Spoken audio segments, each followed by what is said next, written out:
ఇది ప్రజా వేదిక. హలో మేడం నమస్తే. సార్ నమస్తే, బాగున్నారా? బాగున్నాను. Okay okay. నిన్న కూడా ఫోన్ చేసిన అదే నేను కొంచెం బిజీ ఉండి లిఫ్ట్ చేయలేదు. సో చెప్పండి సార్, అంటే మన యూట్యూబర్స్ మీద మన రేవంత్ రెడ్డి మాట్లాడిన దానికి మీరు ఎలా స్పందిస్తారు? ఏం చేయడం అంటే రేవంత్ రెడ్డి అంతకుముందు నేను జర్నలిస్టును, నేను రిపోర్టర్ అని చెప్పుకున్నాను. నాకు తెలిసి అసలు ఆయన జర్నలిజం చేసిందా లేదా కూడా మనకు తెలియదు. ఓకే. ఎందుకంటే ఇప్పుడు మోడీ డిగ్రీ చేసినా ఇది చేసినా అని మాట్లాడుకున్నారు. ఓకే. మోడీ డిగ్రీ సర్టిఫికేట్స్ మీద ఎంత ఇష్యూ అయింది? అవును అవును. డిగ్రీ సర్టిఫికేట్స్ బయట పెట్టండి, ఇది పెట్టండి, అది పెట్టండి, చాలా మంది మాట్లాడేళ్ళు. అవును అవును. కానీ ఆయన ఆ డిగ్రీ సర్టిఫికేట్ గురించి కానీ, ఆయన ఎడ్యుకేషన్ గురించి కానీ, ఆయన జర్నలిస్ట్ల గురించి కానీ ఏ రోజు వల్గర్గా మాట్లాడే మోడీ. అవును అవును. సరే, ఆయనకు ఉన్నది లేదా మనకు సంబంధం లేదు. కానీ ఇక్కడ అసెంబ్లీ సాక్షిగా సరే ఎవరో ఇద్దరు జర్నలిస్టులు పోయిండ్రు, రైతుల వాయిస్ తీసుకున్నారు, ఏదో మ్యాటర్ జరిగింది, వాళ్ళని మాత్రం మెన్షన్ చేసుకోవాలి, మాట్లాడాలి. అట్లా కూడా ఏమనాలి, జరిగినప్పుడు క్లియర్ గా తెలుసుకోవాలి. గవర్నమెంట్ స్కీములు కానీ పాలన ఎట్లా ఉన్నది దాని విషయం మాట్లాడుకోవాలి అసెంబ్లీ సాక్షి అన్నప్పుడు. అక్కడ మహిళ చెప్తూనే ఉంది సార్, అలా మాట్లాడద్దు అని చెప్పింది, తను ఖండించింది అతను మాట్లాడుతున్నాడు. అదే ఇప్పుడు జర్నలిస్టులు అని అంటే జర్నలిస్టులు ఎవరు కూడా గవర్నమెంట్ లో ఉన్నటువంటి వాళ్ళని తిట్టడానికి ఉండరు కదా. అవును అవును. క్వశ్చన్ చేస్తారు. ఇప్పుడు మనం రైతుల దగ్గరికి పోయినాం, లేదా వేరే కూలీల దగ్గరికి పోయినాం, ఇప్పుడు గవర్నమెంట్ స్కీమ్ల గురించి నువ్వు అన్ని స్కీమ్లు పెడుతున్నావు అని గవర్నమెంట్ చెప్పినప్పుడు దాని గురించి తెలుసుకోవాలి కదా, అందుతున్నాయా లేవా అని తెలుసుకోవాలి. అది ఒక జర్నలిస్ట్ గా వాళ్ళ పని కదా. అవును. మరి అదే పక్కన పెట్టినట్టుగా నువ్వు జర్నలిస్టులు ఇట్లా చేస్తావు దగ్గర సోషల్ మీడియా మీద ఇష్టం ఉన్నట్టు మాట్లాడటం అంటే జర్నలిస్టులు ఎవరు క్రిమినల్స్? జర్నలిజం చదివినోడు క్రిమినలా? జర్నలిజం చదవకుండా పైసలు పెట్టుకొని అక్రెడిటేషన్ కార్డులు కొనుకొచ్చుకొని మేము జర్నలిస్టుల మంచి ఎలా మన క్రిమినల్సా? సార్ ఈ మధ్యలో అందరూ కాదులేండి, కొందరు ఈ అక్రిడేషన్స్ కొనుక్కున్న వాళ్ళదే ఎక్కువైపోతుంది కదా సార్ హవా. అదే ఇప్పుడు నాకు తెలిసిన కొంతమంది ఉన్నారు, ఇప్పుడు వార్తలు కూడా రాయరాదు, అవును, వాళ్ళకు ఎడ్యుకేషన్ క్వాలిఫికేషన్ ఏందో తెలియదు. ఓకే. పత్రికలలో మరి ఎక్స్పీరియన్స్ ఉందా అంటే అది కూడా లేదు. జాయిన్ అవ్వగానే పేపర్ పెద్దదైనంత మాత్రాన కథం పోతున్నారు, అక్రిడేషన్ పట్టుకొచ్చుకుంటున్నారు, జర్నలిస్ట్ సంఘాలకు అధ్యక్షులు కార్యదర్శులు అవుతున్నారు. మేమే జర్నలిస్టులము, మీరు కాదు, అక్రిడేషన్ లేనోడు మీరు కాదు జర్నలిస్ట్ అని మారుతున్నారు. మరి చదువుకోనేందుకు? మనం ఇప్పుడు ఎంఏ జర్నలిజం చేసిన వ్యక్తులు మనం. అవును. డాక్టర్స్ అంటే ఏంటిది? మెడిసిన్ చేస్తే డాక్టర్ అంటారు. అవును. అడ్వకేట్స్ ఎవరు? లా చేస్తే అడ్వకేట్స్ అంటారు. అవును. ప్రతి దానికి ఒక చదువుతేనే కదా వాళ్ళను ఆ డెడికేషన్ పెట్టి మాట్లాడతారు. ఆ ప్రొఫెషన్ ఏంది వాళ్ళది? లా చేసిండు, లా కంప్లీట్ చేసిండు, అవును, లాయర్ అయిపోయిండు, అవును, మరి మెడిసిన్ చేసిండు, డాక్టర్ అయిపోయిండు.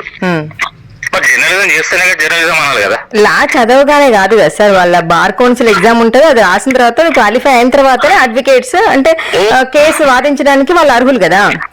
ఓకే, ఇప్పుడు లా చేసిండు, బార్ కౌన్సిల్ ఎగ్జామ్ రాసిండు, ఓకే అయిపోయింది, అప్పటి నుంచి అడ్వకేట్ అయిపోయింది వాళ్ళు. Okay okay. ఇప్పుడు జర్నలిజం చేసిండు, జర్నలిజం ఎగ్జామ్ రాసినాం, ఓకే, జర్నలిజం పాస్ అయినాం, మరి వాళ్ళని జర్నలిస్ట్ అని పిలవాలి. వాళ్ళకి ఇంకేమైనా ఎగ్జామ్ ఉంటుందా మరి సపరేట్ గా? ఏమో సార్, మళ్ళీ అంటే వీళ్ళు పెడతారేమో సార్. ఇప్పుడు కొంతమంది మెయిన్ మేము అంటే జర్నలిస్ట్ సమస్యలు తీర్చే వాళ్ళం మేము ఉన్నాము అని చెప్పుకుంటున్నారు కదా కొంతమంది. ఎవరు? కొంతమంది. ఇప్పుడు రేవంత్ రెడ్డి ఏమన్నారు సార్ అసెంబ్లీలో, ఏం మాట్లాడిండ్రు? మీరు ఎవరైతే యూనియన్ వాళ్ళు ఉన్నారో, వాళ్ళు పెద్దవాళ్ళు ఎవరైతే ఉన్నారో వాళ్ళందరూ కూడా లిస్ట్ అవుట్ చేసుకుంటారండి. ఓకే, లిస్ట్ అవుట్ చేసుకొని వస్తే అందులో ఎవరైతే నేమ్స్ ఉన్నాయో వాళ్ళని జర్నలిస్ట్ గా కన్సిడర్ చేస్తాము, రిమైనింగ్ ఎవరైతే ఉన్నారో వాళ్ళని క్రిమినల్స్ గా మేము ఇది చేసి ఏం చేయాలో వాళ్ళని అది చేస్తాము అనేసి అన్నారు. అంటే చూడండి, ఇక్కడ మేడం యూనియన్ ఉంది, యూనియన్ లో ఆ యూనియన్ కు సంబంధించిన వాళ్ళు మాత్రం ఓట్లు వేసుకుంటే ఒక అధ్యక్ష కార్యదర్శులు ఎన్నికైతారు. అవును. మరి ఏ రూపకంగా వాళ్ళు ఎలక్షన్స్ పెట్టుకున్నారు? వాళ్ళకి ఏం క్వాలిఫికేషన్? అక్రిడేషన్ క్వాలిఫికేషనా? ఇక అట్లనే అయింది కదా సార్. ఇప్పుడు అక్రిడేషన్ ఉంటేనే జర్నలిస్ట్, మీకు అక్రిడేషన్ ఉందా అని చెప్పేసి అని కొంతమందిని మాట్లాడుతున్నారు. మేడం ఇప్పుడు అక్రిడేషన్ ఉండాలి, ఓకే, బట్ అక్రిడిటేషన్ మెయిన్ గా ఎవరికి ఇవ్వాలి? ఓకే. నేనేమంటున్నా, జర్నలిజం చేసి ఒక జర్నలిజం సర్టిఫికేట్ పట్టుకొని పోతే సరే వాళ్ళకు 1 year 2 years 3 years journalism complete కాగానే 3 years 5 years ఎక్స్పీరియన్స్ ఉందని అని చెప్పండి. ఓకే, పర్లేదు. అప్పుడు నువ్వు ఆ సర్టిఫికేట్ చూసుకొని వాళ్ళకు అక్రిడిటేషన్ ఇవ్వండి. ఓకే, ఇలాంటిది ఏమైనా పెట్టాలి. అవును. ఆడు ఏదో పత్రిక పట్టుకొని చిన్న పేపర్ నుంచి చేసుకుంటూ ఆ కార్డులు పట్టుకొని దందాలు చేసుకుంటూ అది చేసుకుంటూ ఇది చేసుకుంటూ నేను జర్నలిస్ట్ అని చెప్పుకుంటూ వాడు 2 సంవత్సరాలు 3 సంవత్సరాలు 5 సంవత్సరాలు 10 సంవత్సరాలు అవుతుంది కావచ్చు. నువ్వు 20 సంవత్సరాలు వర్క్ ఒక రిపోర్టర్ గా. ఓకే.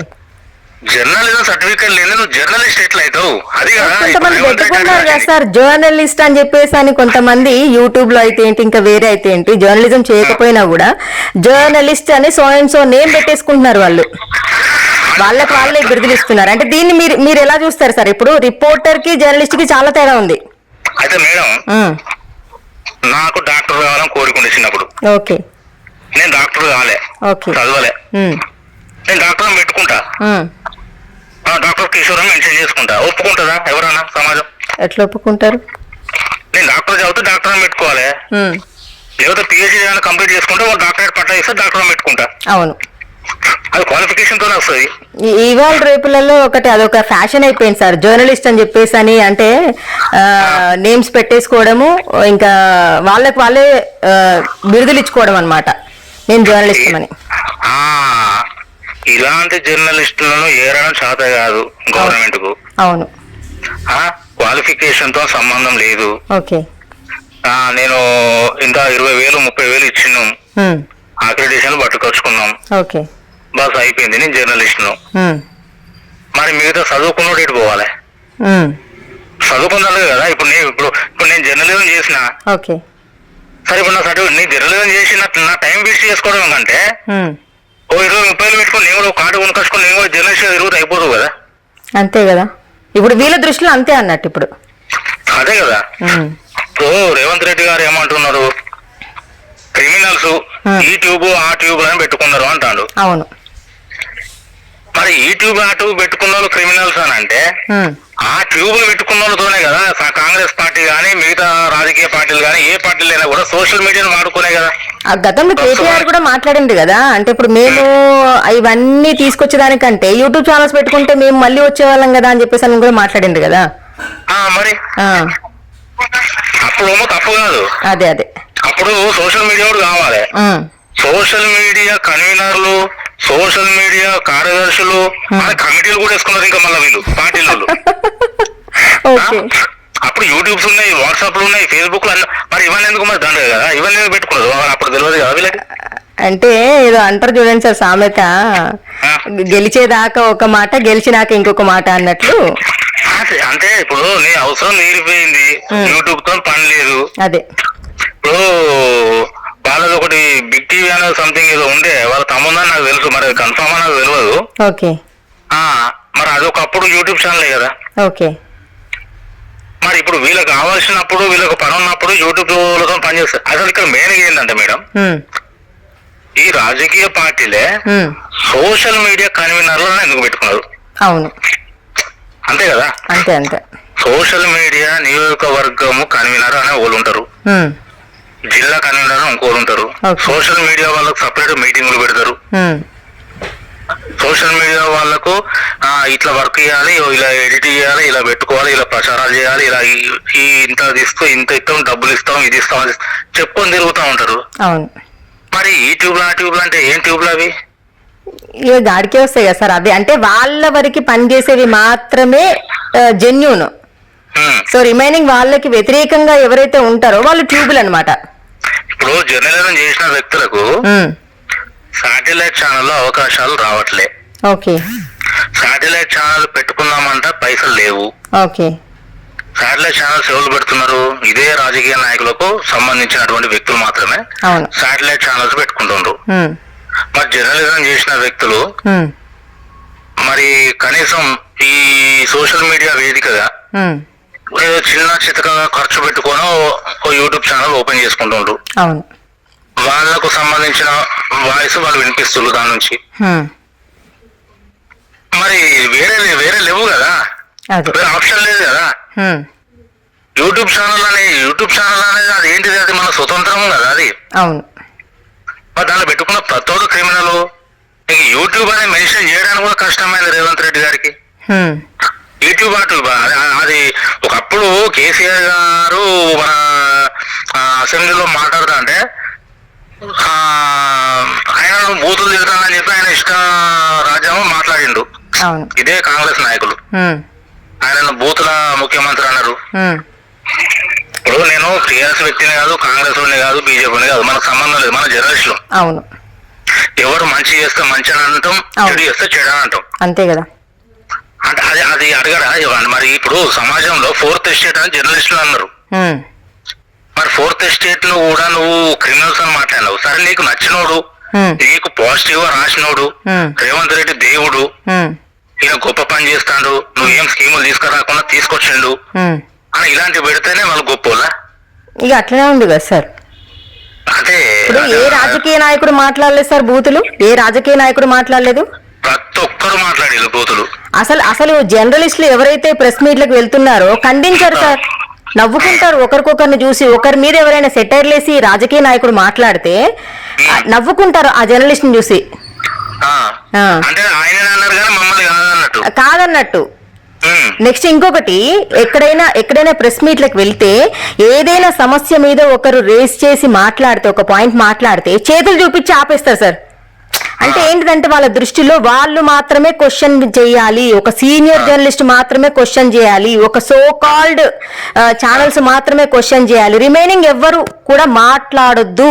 నేను ఫేస్ చేసిన సార్ మొన్న Sanpreet Singh CP press meet వెళ్ళినప్పుడు ఇదే విషయంలో, అంటే మొన్న ఆ అమ్మాయి విషయంలో నేను మాట్లాడినప్పుడు అక్కడ ఉన్నటువంటి కెమెరామెన్స్, నాకు తెలిసే వాళ్ళ పేర్లు కూడా తెలియదు, లేదంటే కనుక అసలు నేను లైట్ తీసుకున్నా. అంటే నేను ఒక క్వశ్చన్, సార్ ఇట్లా సో అండ్ సో నేను న్యూస్ పెడుతూ ఉంటే అది పొలిటికల్ లీడర్దైనా లేకపోతే ఇంకా ఏ న్యూస్ అయినా కూడా నీచంగా అసలు నేను ఎక్స్ప్రెస్ చేయలేను సార్, అంత నీచంగా పెడుతున్నారు కామెంట్స్. అంటే మేడం మా దగ్గర తీసుకొస్తే డెఫినెట్లీ మేము సార్ట్అవుట్ చేస్తాం, ఆ ప్రాబ్లం ఏంటి అని చెప్పేసి అని సార్ మాట్లాడుతున్నారు చాలా రెస్పెక్ట్ గా, CP sir, Sanpreet Singh sir.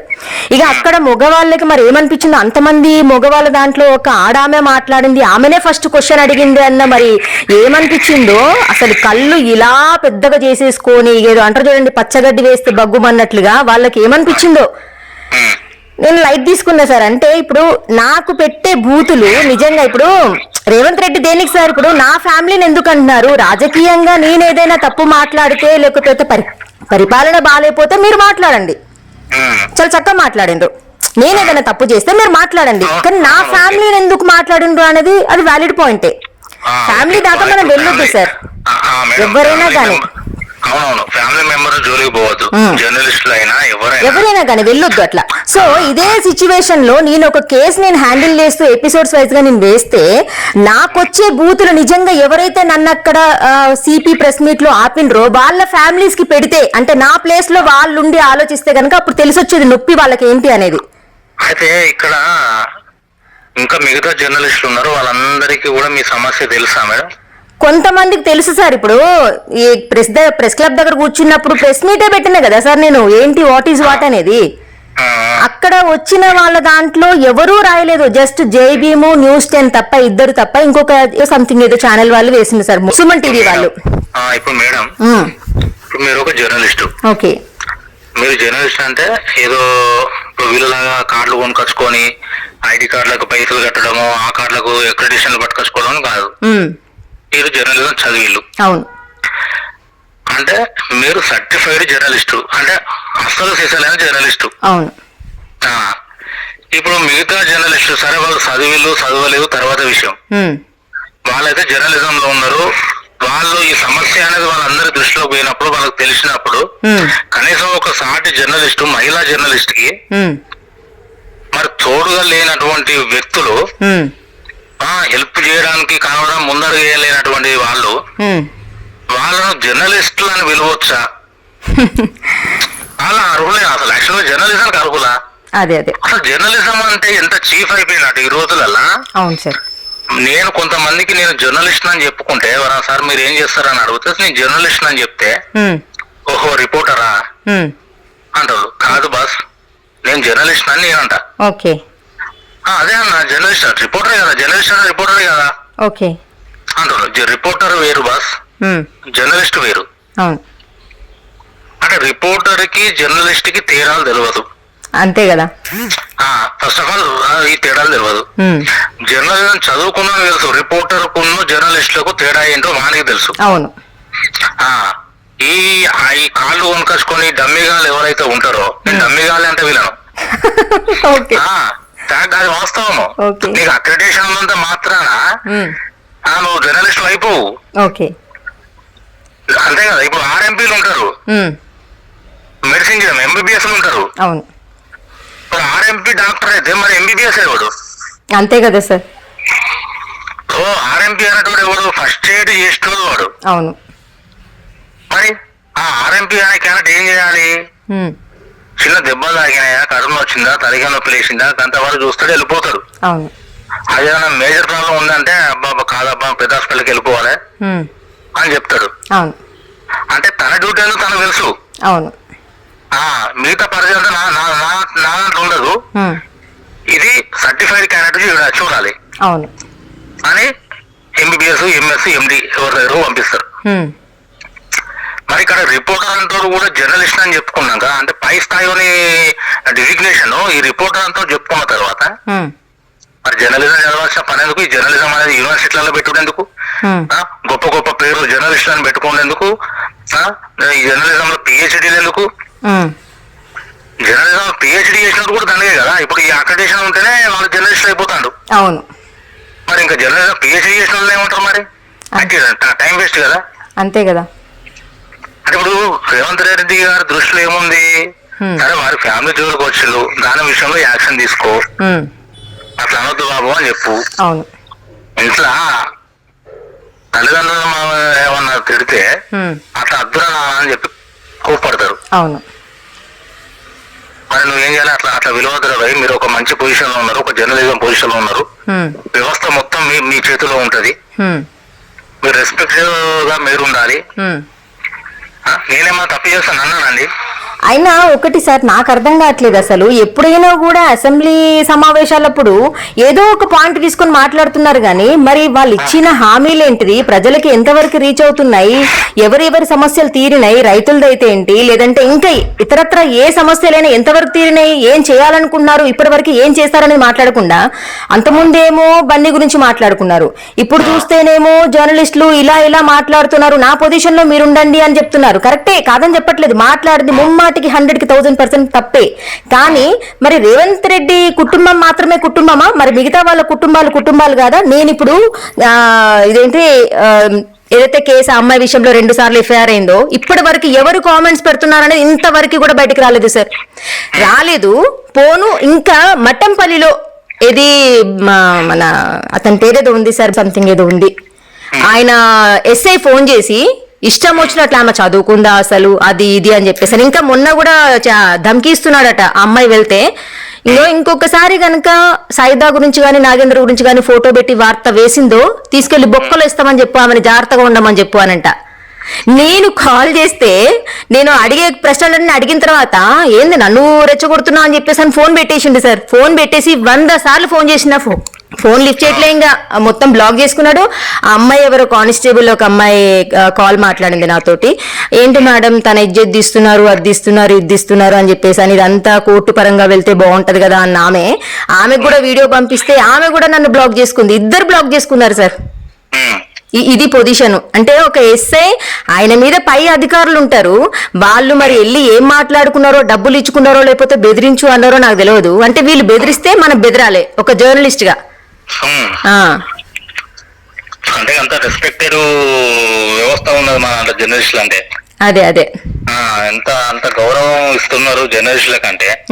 ఇప్పుడు రేవంత్ రెడ్డి గారికి జర్నలిస్టులు అంటే నచ్చకపోతే జర్నలిజం అనేది ఏ యాక్ట్ ప్రకారం అయితే ఉందో అది మొత్తం తీసేయని, అంతే కదా. అక్రెడిటేషన్లు తీసేయని, జర్నలిజం యూనివర్సిటీలలో జర్నలిజం. నాకు ఒకటి నవ్వు వచ్చింది సార్, అంటే ఇప్పుడు మీరు ఎవరైతే ఉన్నారో అంటే యూనియన్ లో ఎవరైతే ఉన్నారో స్లిప్ లిస్ట్ అవుట్ ఇవ్వండి అంట. అసలు అందులో ఉన్న వాళ్ళే కొందరు ఇక నేను మాట్లాడద్దు కానీ కొందరు ఇక తప్పిదాలు చేస్తూ ఉంటే అనర్హులందరినీ తీసుకొచ్చి కొంతమంది అర్హులని చెప్పి చూపిస్తూ ఉంటే ఏదో అంటారు చూడండి సార్, ఇప్పుడు ఇంట్లో మీరే చేసి నిజంగా పర్సన్స్ ఎవరున్నారో వాళ్ళని ఇవ్వండి అని అంటే అందులోనే దొంగలు ఉంటే ఎలా ఇస్తారు సార్ అసలు? ఇక ఎట్లా ఇస్తారు మరి? వాళ్ళనే అంటాను కదా, ఇప్పుడు మీరే ఇవ్వండి, యూనియన్ లో ఎవరైతే ఉన్నారో పెద్దవాళ్ళు ఎవరైతే ఉన్నారో మీరు లిస్ట్ అవుట్ చేసి ఇవ్వండి, జర్నలిస్టులు ఎవరో వాళ్ళని మేము జర్నలిస్ట్ అంటాము, మిగతా వాళ్ళందరూ కూడా క్రిమినల్స్ అంటాము అని చెప్పేసి అని అన్నారు. అంటే కాంగ్రెస్ పార్టీకి పాజిటివ్ రాస్తే వాళ్ళు జర్నలిస్టులు అంతే, కాంగ్రెస్ పార్టీకి ఎగనెస్ట్ రాసిన వాళ్ళంతా క్రిమినల్స్. అదే వీళ్ళను లిస్ట్ అవుట్ చేసి కాంగ్రెస్ పార్టీకి సంబంధించిన జర్నలిస్టుల లిస్ట్ అవుట్ పోతుంది వాడికి. ఓకే, న్యాయంగా రాష్ట్రం లిస్ట్ అవుట్ పోదు. అంటే వాళ్ళు జర్నలిస్టులు కాదు, అంటే పని పాట లేక మనం జర్నలిజం చదివినాం అంతే. ఇప్పుడు ఒకటే అక్కడ మెయిన్ ఏంది, ఆయన ఫ్యామిలీ గురించి మాట్లాడినప్పుడు వాళ్ళని తిట్టిండు, దానికి నేను కూడా ఒప్పుకుంటా, తప్పే, ఫ్యామిలీ జోలికి పోవద్దు. అదే రేవంత్ రెడ్డి గారిని కావచ్చు, వాళ్ళ గవర్నమెంట్ కు సంబంధించింది కావచ్చు, క్వశ్చన్ చేసిందంటే వాళ్ళు క్రిమినల్స్ అని గనక అని ఈ ట్యూబ్లు ఆ ట్యూబ్లు అని జర్నలిస్టులు క్రిమినల్స్ అన్న మాట మాట్లాడటం అనేది 100% తప్పు. అది చూడండి, ఆయన కనుక ఒకవేళ జర్నలిస్టులను జల్లెడ పట్టాలని చూస్తే అసలు జర్నలిజం చదివినోడు ఎవరు వాడిని బయటికి తీసుకురాలంటారు భయ్, వాడిని జర్నలిస్ట్ గా భావించు అని చెప్పాలి. అవును అవును, ధైర్యం ఉందా గవర్నమెంట్ కు? లేదు సార్, ఎందుకంటే ఎక్కడి నుంచో పాతుకుపోయిన వాళ్ళు చాలా మంది ఉన్నారు కదా జెన్యున్ గా. సరే వాళ్ళు చదవకపోయినా వార్త బాగా రాస్తారు. మేడం, మనం జర్నలిజం చదివి మనకంటే జర్నలిజం చదవకుండా 30 సంవత్సరాల సీనియర్ ఉండి జబర్దస్త్ న్యూస్ రాయచ్చు, గ్రేట్ పర్సన్స్ ఉన్నారు కావచ్చు. కానీ ఒక జర్నలిస్టుల మీద దాడి జరిగినప్పుడు మాట్లాడలేనోడు 30 ఏళ్ళు అయితే 50 ఏళ్ళ సీనియర్ అయితే. అవును, నువ్వైతే ఉన్నావు కదా, జర్నలిజం వ్యవస్థలో ఉన్నావు కదా. అవును, ఒక జర్నలిస్టులు క్రిమినల్స్ వీలు కావాలంటే నీవు కాంగ్రెస్ పార్టీ నచ్చిన జర్నలిస్టు, నువ్వు 30 సంవత్సరాల సీనియారిటీ కావచ్చు, నీ కాంగ్రెస్ పార్టీ నచ్చుతుంది కావచ్చు, నువ్వు ఆయన అన్న మాటకు నీ 30 సంవత్సరాల సీనియర్ కి నచ్చుతుంది కావచ్చు. ఇక్కడ జర్నలిస్ట్ అనే పదం వాడినప్పుడు నువ్వేం చేయాలి? నువ్వు జర్నలిజం చదవలే భయ్, జర్నలిజం చదివినోడు ఉన్నాడు, నువ్వు 30 ఏళ్ళ సీనియర్, అక్రెడిటేషన్ పట్టుకొని తిరుగుతున్నావు, గవర్నమెంట్ ఇచ్చే ప్రతి దానికి నువ్వు అర్హులు కావచ్చు, గవర్నమెంట్ భూములు ఇస్తుంది జర్నలిస్టులకు, బస్సు ఫ్రీ అని ట్రైన్ ఫ్రీ అని అవన్నీ తీసుకుంటాను అనుభవిస్తాను కావచ్చు. మరి పని ఇప్పుడు చదివినోడికి పరిస్థితి ఏం కావాలి? అదే కదా, వాళ్ళకి ఎందుకు ఇవ్వరు అక్రెడిటేషన్లు? వాళ్ళని జర్నలిస్టులు ఎందుకు భావించరు? సంస్థలో పనిచేస్తేనే ఇవ్వాలా? జర్నలిజం చదివి జర్నలిస్ట్ సర్టిఫికేట్ పట్టుకొని పోతే వాళ్ళకి డైరెక్ట్ అక్రెడిటేషన్ ఇవ్వాలి. నీకు అక్రెడిటేషన్ ముఖ్యం అనుకుంటే, ఒక జర్నలిస్టు అని భావించాలంటే అక్రెడిటేషన్ ఉంటేనే భావిస్తాం అనుకుంటే, మరి చదువుకున్నోడికి డైరెక్ట్ ఇవ్వాలి కదా నువ్వు అక్రెడిటేషన్. అంటే సర్టిఫికేట్ వాల్యూ లేదన్నట్టు కదా, అక్రెడిటేషన్ కే ఉండదు వాల్యూ. సార్ సంస్థ మెచ్చాలి, సంస్థ ఎండి మెచ్చాలి, వాళ్ళకు నచ్చినట్లుగా ప్రతి ఒక్కటి యాడ్స్ తీసుకొని రావాలి, ఇవన్నీ చేసి వాళ్ళకు తగ్గట్టుగా ఉంటే లాభాలు తీసుకొచ్చి పెడితే ఆయన జర్నలిస్ట్. నిజానిజాలు రాసేవాడు ఒక క్రిమినల్. అంటే ఈ స్వాతంత్రం ఎక్కడ? మరి ఇంకా వాక్ స్వాతంత్రం ఎక్కడుంది సార్? కాంగ్రెస్ వాకు స్వాతంత్రం ఇస్తే ఇప్పుడు చాలా గొప్పది టిఆర్ఎస్ కంటే కాంగ్రెస్ ఒక్కసారి అధికారంకి వస్తే చాలా మార్పు వస్తుంది, చాలా గొప్పది అనేది మరి భావించినటువంటి మనుషులలో నేను కూడా ఒకరు ఉన్నా. అవును, వాస్తవం సార్. అయితే దీన్ని బట్టి చూస్తే నాకు ఏమైంది, దీనికంటే టీఆర్ఎస్ బెటర్ అనిపిస్తుంది మరి. ఓకే, అంతే కదా. ఇప్పుడు అన్ని సార్లు ఏదున్నా గానీ కేసీఆర్ గారు ఎవరి విషయంలో మాట్లాడినా కూడా జర్నలిస్టులు ఎప్పుడు అక్కడ అవమానించలే. ఓకే, అంటే కొన్ని మీటింగ్స్ లలో మాట్లాడింది సార్, అంటే ఏ ఉగవయా నువ్వు ఏం మాట్లాడుతున్నావు అదని చెప్పేసి అని కించపరిచి కూర్చోబెట్టిన రోజులు కూడా ఉన్నాయి. మేడం అది వేరు, అది వేరు. నువ్వు ఏ పత్రికనే, నువ్వు ఆంధ్రోను వానే, ఇవి క్యాజువల్ మాటలు, ఆయన ఫస్ట్ నుంచి ఉన్నటువంటి మాటలు. కానీ ఏ జర్నలిస్ట్ అయినా గానీ క్రిమినల్ అని మాట్లాడలే. అవును అవును, ఇప్పుడు కాంగ్రెస్ ప్రభుత్వం ఈ ట్యూబ్ లో ఆ ట్యూబ్ లో పెట్టుకున్నామని ఎవరిని అడగలే. అవును, ఇప్పుడు దీన్ని బట్టి చూస్తున్నా ఆయనే బెటర్ అనిపిస్తుంది కదా. అవును అవును, ఒక అంతు అంతే కదా. అంతే అంతే. ఇప్పుడు నేను కోరుకున్నా అంటే టిఆర్ఎస్ మంచిది కాదు, కాంగ్రెస్ మంచిది అనేది విషయంలో నేను కోరుకోలే. ఒకసారి అధికారం మారాలి ఎవరికైనా పార్టీకి. ఎల్లకాలం ఒకే పార్టీ పాలన చేయడం కంటే పార్టీలు మారితే కనబడుతుంది కదా ఎవరి పాలన ఎట్లా ఉంది, ఎవరి అభివృద్ధి ఎలా ఉంది అనేది తెలుస్తుంది. ఆ విధంగా నేను కోరుకున్నా. మరి కోరుకున్నాక నువ్వు ఉన్నటువంటి జర్నలిస్టులు నేను క్రిమినల్స్ అని వాడినాక నీకంటే ఇంకా కేసీఆర్ బెటర్ కదా, 100% బెటర్ అని ఒప్పుకుంటా నేను. ఇది సెకండ్ థర్డ్ తర్వాత విషయం. ఇది కరెక్ట్ కాదు కదా మేడం. ఫస్ట్ నా ఆలోచన ఏంటంటే మేడం ఒకటే, సరే అక్రిడేషన్ ఉన్నోని తర్వాత విషయం, ఫస్ట్ జర్నలిజం చేసిన వాళ్ళు మనకంటే సీనియర్లు చాలా మంది ఉన్నారు. వాళ్ళ లిస్ట్ కూడా తీసుకోండి. వాళ్ళ నుంచి జర్నలిజం చదివిన కూడా ప్రిఫరెన్స్ ఇవ్వాలి, ఇంపార్టెన్స్ ఇవ్వాలి. అక్రిడేషన్ తర్వాత చదువు రానోడు వార్తలు రాయరానోడు కూడా అక్రిడేషన్ ఉంది. వాళ్ళు జర్నలిస్టులు కాదు. నేను పక్కా చెప్తున్నా ఇప్పుడు. అక్రిడేషన్ ఉన్నంత మాత్రాన వాళ్ళు జర్నలిస్టులు కాదు. వాళ్ళకు 30 సంవత్సరాల ఎక్స్పీరియన్స్ ఉందని. చదువు జర్నలిజం సర్టిఫికేట్ లేకపోతే వాడు జర్నలిస్ట్ కాదు అంతే నా దృష్టిలో. Correct sir. అక్రిడేషన్ నువ్వు 30 ఏళ్ళ నుంచి వాడుకో అక్రిడేషన్, అయినా కూడా నువ్వు జర్నలిస్ట్ కాదు. రిపోర్టర్కి ఉంటావు నువ్వు అంతే. రిపోర్టర్ పెట్టుకో, కానీ జర్నలిజం చదివినోడు మాత్రమే జర్నలిస్ట్. న్యాయం వైపు నిలబడే గలం గంగా ప్రవాహం. For latest updates subscribe to Zee News. ఇది ప్రజా వేదిక.